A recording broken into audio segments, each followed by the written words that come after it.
Hi everyone, I am doctor Rupali Bansal. Last video में मैंने बात की थी किडनी स्टोन्स के बारे में और फिर मुझे एक बड़े क्यूट से ओल्ड अंकल आंटी मिले जिन्होंने मुझे पूछा कि बेटा जैसे बहुत सारा पानी पीने से जैसे किडनी स्टोन्स वॉश आउट हो जाते हैं, क्या ऐसे ही गॉल ब्लैडर स्टोन्स भी पानी से वॉश आउट हो जाते हैं? इसका आंसर है नहीं, but today's video will be about gall bladder stones या पित्त की थैली की पथरी। ओके, सबसे पहले बात करते हैं कि गॉल ब्लैडर होता क्या है।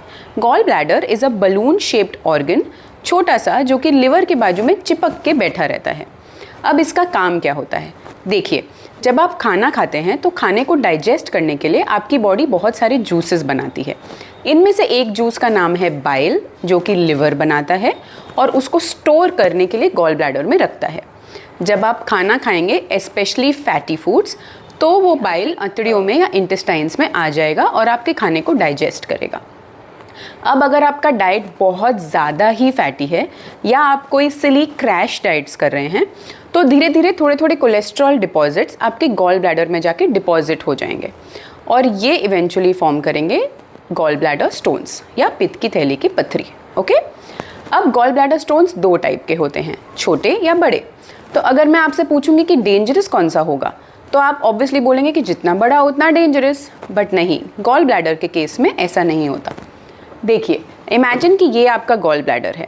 अब अगर छोटे छोटे स्टोन्स हैं तो वो इसके अंदर घूमेंगे तब तक नो प्रॉब्लम, बट अगर नेक में यानी कि इसके नैरो पार्ट में या उसके डक्ट में आके अटक जाएंगे तो they can cause obstruction and lots of pen.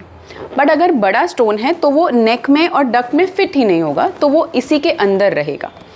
That will not cause obstruction, but it can cause repeated infections and inflammations, and multiple episodes of repeated infection and inflammations can also cause cancer.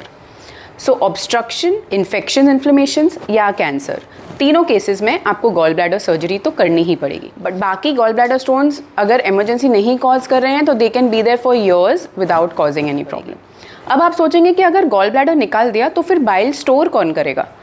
Store नहीं होगा, but liver तो भी bile बनाता रहेगा और धीरे धीरे intestines में डालता रहेगा। इनिशियली थोड़ा सा एसिडिटी हो सकता है, but eventually your body gets used to it.